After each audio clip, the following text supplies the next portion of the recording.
ইন্দ্রকে ফাঁসিয়ে ছুটি আর অভির ক্ষতি করতে চাইছে রুমা কাঞ্জিলাল। হ্যাঁ বন্ধুরা, এমনটাই চলেছে। আমরা প্রতীক্ষা ধারাবাহিকের আজকের পর্বে গল্পের শুরু দেখতে পাই ছুটি আর অভি দুজনে দেখতে চাই দেবদত্ত বাবুকে। আর অন্যদিকে দেবদত্ত বাবুকে দেখার জন্য ছুটি তো পুরো পাগল হয়ে গেছে।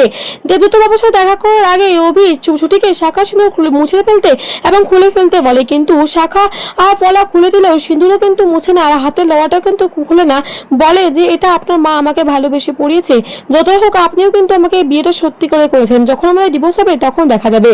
অন্যদিকে রুমা কাঞ্জিলাল আর ঝুমকি প্ল্যান করে থাকে কিভাবে ছুটিকে জব্দ করা যায়। তাই তো এদিকে ইন্দ্রকে ফোন করে ডেকে নিয়েছে। ইন্দ্র তো বোকার মতো চলে এসেছে আর এদিকে রুমা কাঞ্জিলাল জালে ফেসে গেছে। রুমা কাঞ্জিলাল ভালোবাসার কথা বলিয়ে একটু একটু করে ইন্দ্রকে জড়িয়ে নিচ্ছে।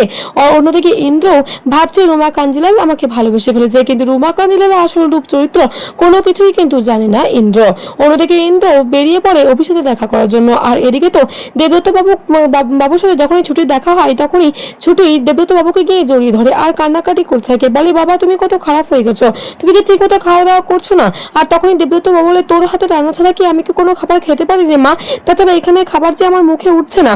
তখনই ছুটি বলে শুধু খাবার? বাবা তোমাকে এক ঝলক দেখার জন্য আমি পুরো পাগল হয়ে গেছি বাবা, তুমি কোনো চিন্তা করো না, দেখবে দেখবে তুমি ঠিক হয়ে যাবে, তোমাকে আমি নির্দোষ প্রমাণিত করবই। তখনই দেবদত্ত বাবু অভিকে বলতে থাকে যে দেখুন স্যার, আমি কোনো কিছু করিনি, আর তাছাড়া আপনি তো অনেক বড় উকিল। আচ্ছা ছুটি, তুই এত টাকা পেলি কোথায়? ছুটি বলে আমাদের একটা ডিল হয়েছে। তখনই অভির কথাটা ঘুরিয়ে বলে দেয় যে ডিলটা কিসের? ছুটিকে সে কাজ দিয়েছে আর তার পরিবর্তে সে এই কেসটা লড়ছে।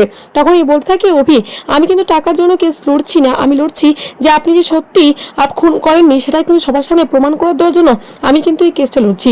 দেবদত্ত বাবু খুশি হয়ে যায়। ছুটি আর অভি যখন দেবদত্ত বাবুর কাছ থেকে বেরিয়ে আসে, ছুটি কান্নায় ভেঙে পড়ে আর বলে আমার তো মন খারাপ, মন ভালো করার জন্য কেউই নেই। কিন্তু তখনই অভি একটা আইসক্রিম আনে আর ছুটিকে দেয় আর বলে আপনার তো আইসক্রিম খেলে মন ভালো হয়ে যায় তাই না, আপনি আইসক্রিমটা খান। আইসক্রিমটা যখনই খায় ছুটি তখনই মনে মনে ভাবতে থাকে সত্যি এই মানুষটা সত্যি ভালো নাকি খারাপ, আমি তো কোনো কিছু এই মানুষটা কি আসল আমি তো তাই বুঝতে পারি না। এবারে ছুটি আইসক্রিমটা খায় আর অভি যখনই বাড়ি যেতে বলে তখনই ছুটি বলতে থাকে আমি না এখন আমার আশ্রমে ছেলেমেয়েদের সাথে দেখা করতে যাবো, ওরা অনেকদিন আমার কাছে পড়াশোনা করেনি, তাই 1 ঘন্টা আমাকে ছুটি দিন।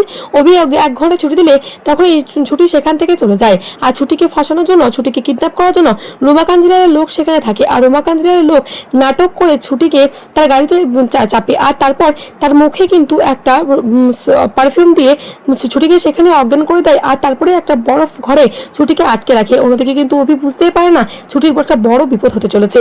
অন্যদিকে তো ভীষণভাবে খুশি হয়ে যায় ঝুমকি আর বলে ছুটি এবার তোর টাটা হবে, তুই এবার মরে যাবি, এবার আমার সমস্ত কাটা সরে যাবে। রুমা কাঞ্জিলাল আর ঝুমকি এমনটাই চক্রান্ত করে থাকে, এমনটা দেখতে পাবো আজকে পর্বে।